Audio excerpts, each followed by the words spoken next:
Yo, what's going on, guys? It is your boy Kimbo here, and it's time for an epic episode review. So, we've got Bakugan Geogan Rising episodes 5 and 6, doing a review on them. Like I said, the first wave has actually come out pretty quickly for the episodes, and just getting caught up with them. So, at least for the time being, till I'm caught up, doing 2 episodes per review.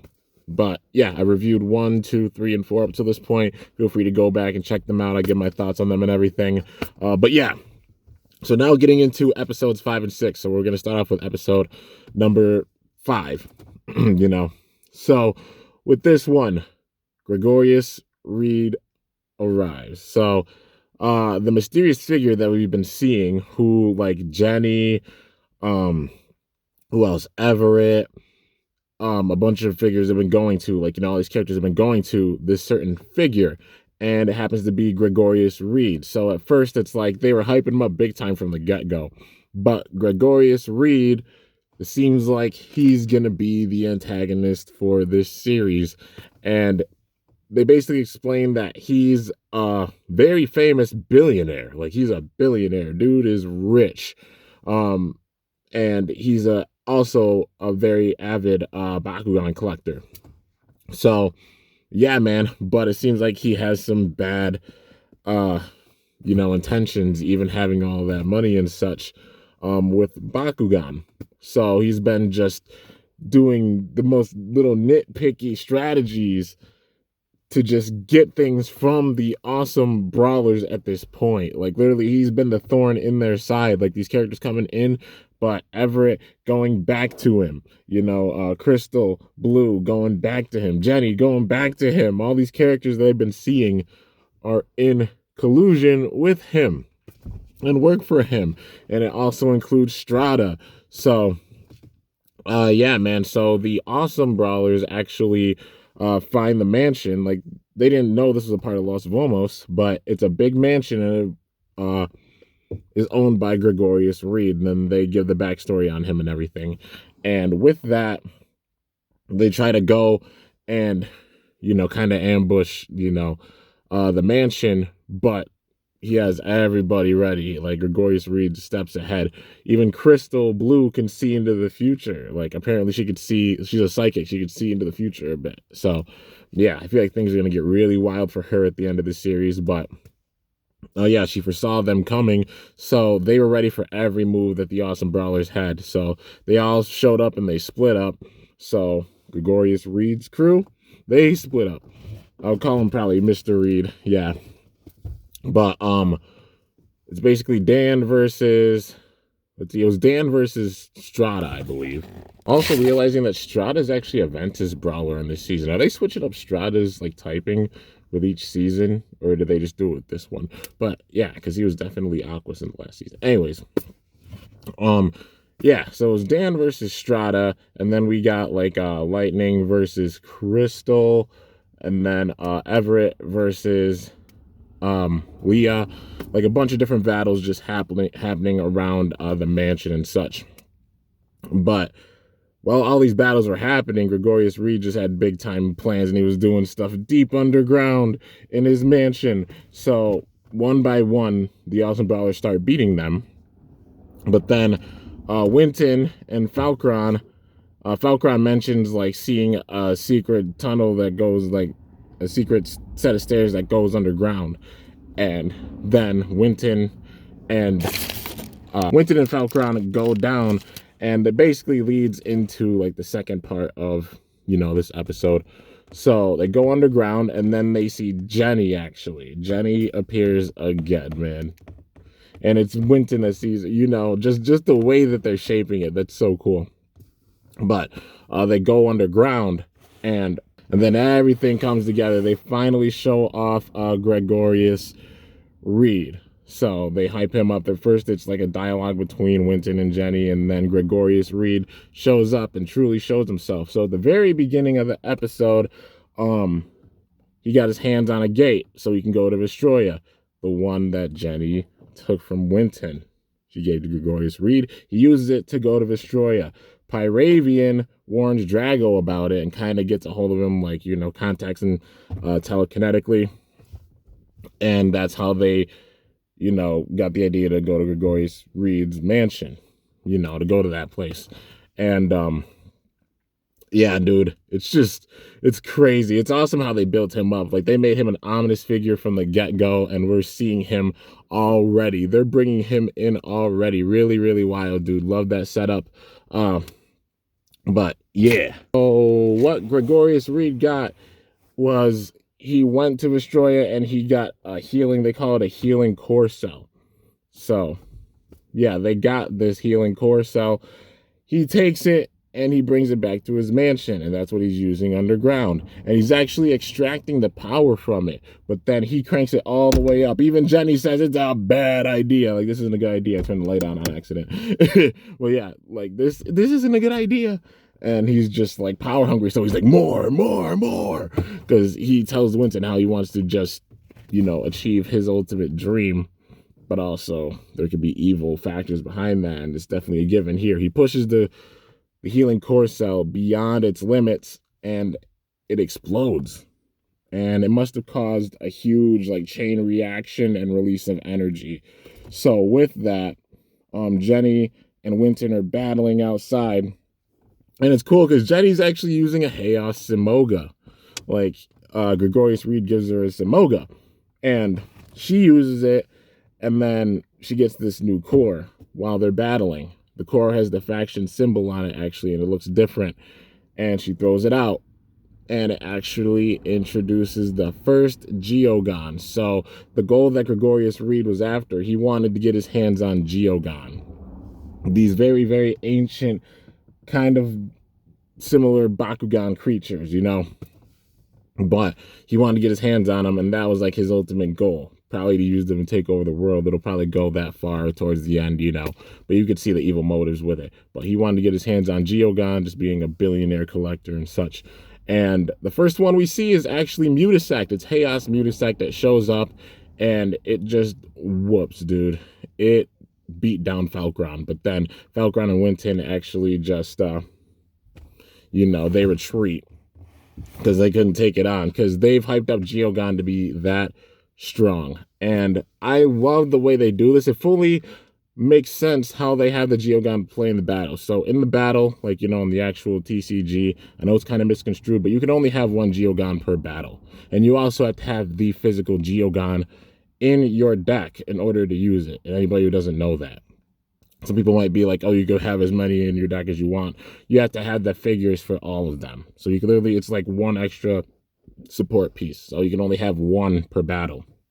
If you could have a bunch of them in that case, you'd have to carry around a bunch of Geogan, and you can't do that, So it's basically just one per battle. And even with these battles, it's a special core to get them to show up, which makes sense because it's the exact same thing they did with Baku Gear, in the show. You had a Baku Gear core, they show up, you have your Baku Gear.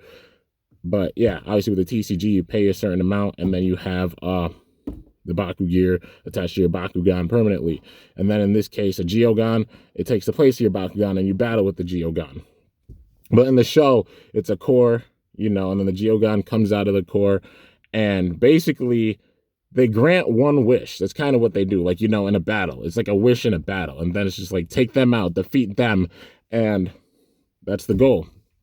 So, Mutasect does beat down Falcron, and then they just retreat after that. But then Mutasect is like, your wish has been granted, and it vanishes. Makes perfect sense. Like how you can have only one per battle. You get one big attack. That's what Geogan are meant to do, is be one huge, powerful sneak attack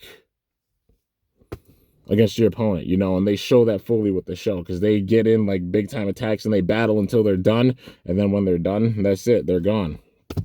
It's meant to be a big time surprise attack. But yeah, it ends with Winston going off, and Jenny just sitting there like, oh, they ran away.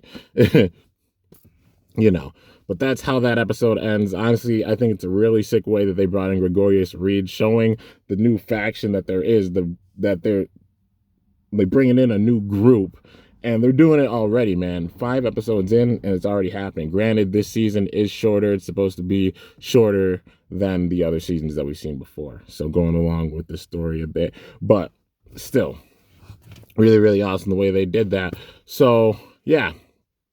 Now getting into the next episode. So Winton just telling the story of the Geogan, how it appeared, and Drago being shook, like the the ancient Geogan, like the stories behind them, they were true. And so they start going on the hunt for Geogan. So while they're looking, they get intercepted actually. So I think it was like a G, Shun, and Leah all looking around. They were all looking around, but they just looked separately. And while they're looking, they happen to run into Everett and Strata, and they're saying, "Oh, you're looking for Geogan too, huh?" And then they just get into a big old battle, per usual, some big time hits and such from both sides. But the crazy thing is, in the middle of the battle, when it's intense, all of them, they had 3 cores. Well, Crystal Blue shows up. Crystal Blue was there to help, Everett and Strata. And then Ajit's like, Crystal Blue, what's she doing here? And then throws out the Bakugan. And it's kind of cool. It's the darkest centipod.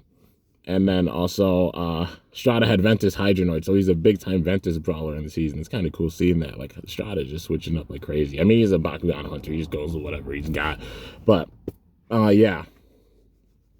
Then, all 3 of them are battling together, but then they get Geogan cores. All of them have Geogan cores, and then they just all throw them out. And it's wild, man. So they have Viperagon. That's what they say. Viperagon. I thought it was Viperagon, either or. But like Viperagon. Also Stardox. Also Slugler. They have all of them as their Geogan.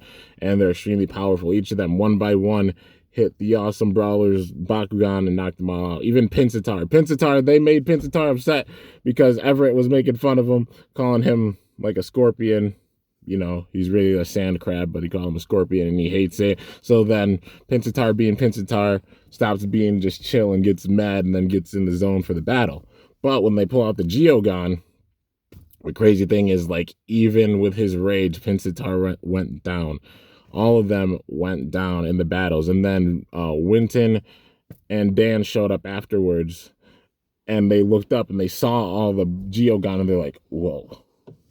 And they're getting ready to brawl with Falcron and Drago, but then they see how the other awesome brawlers Bakugan went down, and they're like, we should retreat. We really should retreat, because how this is going, their Bakugan are all out and such. And then he's like, yeah. So then they go off. This is amazing the way that they're doing this. They're hyping up these evils that much more. They got Geogan first. These Geogan are extremely powerful and it's putting them over, and they're just whooping. They're whooping with them every time. Every single one of these battles, the last few battles, at least the last couple battles, they've been getting whooped. Like, having the power of these Geogan, and the fact that the evils have them, it shows how far ahead Gregorius Reed is with his intentions, man. It's literally like kind of a Havoc type situation, but even worse than Havoc, like now he has these crazy powerful Bakugan. It's like the level of what Havoc did already, and he's these steps ahead, so many steps ahead, and planned out things way before. Like, it's like he's got figured out already how he's gonna like escape and everything. All that already solidified and done way ahead of when they even get there. So it's putting over how smart Gregorius Reed is, honestly. So yeah, they're putting him over in a big time way, dude, and I can't wait to see the further development with him. But getting into the second part of the episode, they're all on like a charter plane. And on the news, it's Veronica, Leah's mom, reporting that one of the jets from AA Animus went missing. And so they all split up and they look for it. And then Dan's actually the one that finds it. So Dan and Drago fly over to it. McCue's the one that is taking control of it and, like, guiding it and such. So they go and they stop him. And Mccue rolls out Cycloid, of course, but then he, in the middle of the battle, gets a Geogan core. He doesn't know what it is at first, but he throws it out.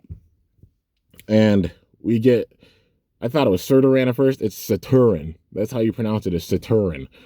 That's the first thing. The second thing is, whoever is voice acting Saturn, you guys listen closely, sounds similar to Tico. Tico sounds really similar to Helios, but this sounds even more like actual Helios. You know, like Helios's voice from Nuvastroya, you know, the first era of Bakugan, man. Sounds like he has Helios's voice, which that's really, really sick. As soon as I heard that little bitch voice, I was like, yo, no way. Big time homage. I love the homage that they're paying with this. Also, even with Gregorius Reed himself, like, it's just so cool. I'll get into that in a little bit. But you know, Saturn comes out and is beating down Drago. First, Sharktar comes in and takes the hit because he knows if Drago goes down, he's going to vanish. Only, you know, it's Fennica, Farasco, Sharktar, and Falcron. They're the only ones that don't disappear when they get defeated, you know? And they also explain that, like, Bakugan battles haven't really happened that much, or they've been confiscating Bakugan, kind of. Because all the Bakugan vanish. It is for the good of the Bakugan because they'll just vanish if they lose in a battle, you know? So it's honestly for their good at this point. It's not animus or anybody being really evil. It's just looking out for the Bakugan because the situation's changed, you know, with the drone being damaged and such and Bakugan vanishing when they lose. So, yeah. But anyways, getting into it, Sharktar does go down after getting hit by Saturn. And then Drago's getting pummeled, and Dan's having flashbacks like, we'll just never lose, you know, because Drago's on the verge of losing. That's how strong these Geogan are. Drago's getting pummeled. Drago is getting beat down, man. Like, that's how strong these Geogan are. But Dan goes over, and just his will and such to win and keep on battling and such has a core show up. It's a Geogan core. So Dan's the first of the awesome brawlers to actually get a Geogan. And his Geogan is originally thought the name was Arcleon, the way that they have it spelled, but it's actually Archilion. But still, you know, close enough. Tomato, tomato. Arcleon, Archilion, whatever. That's just how I see it. Anyways, you know, not a crazy difference. But Archilion goes in and beats down Saturn, and Saturn goes down. The first time we see a Geogan actually get beat with the season, and then Archilion vanishes and says, your wish has been granted, you know. It's basically like the Geogan are out for one battle, and they go down, that's it. If they, you know, if they win, they keep battling until they can't fight anymore, or until, like, the wish is done. If that's it. They grant the wish, and they take out one Bakugan, then that's it. Probably somebody's going to make a really insane wish at the end of this and then have a crazy Geogan or something. But yeah, you know. But anyways, after that, you know, Drago says that he could see and hear the battle and such. He could feel it in his heartbeat. Because whenever a Geogan comes in, takes the place of the Bakugan and fights. You know, just like how it is for the TCG. Takes the place of the Bakugan and battles for it. So, yeah, man. But overall, my thoughts, like I said, I love the way that they brought him in, Gregorius Reed. It was really, really sick. And even the development of some of the new characters like Jenny, also Crystal, and then also with the Awesome Brawlers and their connections and bonds with their Bakugan and such. And also just the way that they have the Bakugan, like all their mannerisms, because they're all just like such wild Bakugan, but now they're getting those bonds, but they still just have their carefree kind of wild personalities. And that's good because, you know, just having different Bakugan, it shows they have their unique personalities and they're fully bringing that out, which I really, really enjoy. But yeah, man. And the thing I was going to say before, what they're doing with Gregorius Reed, like how he went for an overflow of power because he was just desiring like the power and such, and how the core cell exploded, reminded me of season 1 of the first era. Because Naga going after both the Infinity and Silent Core, he went in the Infinity Core, and it caused a huge ripple across everything. You know, it pushed Wavered into the human world and such, and messed up Vestroya completely and all that. But just this having a crazy ripple effect reminded me immediately of that. Like Naga going after crazy power and causing this. Gregorius Reed going after crazy power of Geogan and causing this. Definitely love the way that they had that homage paid, man. They're paying so much homage even in the show as it goes. Like, with how they're treating Gregorius Reed, how they had Saturn have Helios's voice, you know, a similar voice. Just so awesome, man. I really, really enjoyed that. And also like Saturn battling Drago, because you could hear like the voice like, and you know, like them being the same voice actors and having that battle. It's so cool. It's a nice little Easter egg, man. But yeah, overall, I am really enjoying how this season is going. You know, the full out direction of this season. It's really, really sick, and I can't wait to see how much more development they're gonna do. Got to see of course, the Geogan of the other awesome brawlers, and odds are we're gonna see them soon. Probably like Talon and Titan King and who else? Can't think of them off the top of my head. But yeah, man. Anyways, I'm enjoying the series big time so far. So yeah, guys, that's going to do it for my review on Bakugan Geogan Rising episodes 5 and 6. Hope you guys enjoyed it. If you did, be sure to slice that like button down below. Let me know how I did. If you're new to my channel, definitely be sure to subscribe for some epic content, because I upload daily. And if you haven't already, be sure to ring that bell by my channel name to be notified whenever I upload a video. So yeah, guys, till next time, it's your boy Kimbo signing off. See you guys later. Thanks so much for watching. Till then, stay awesome and Bakugan Brawl. I'm up out of here.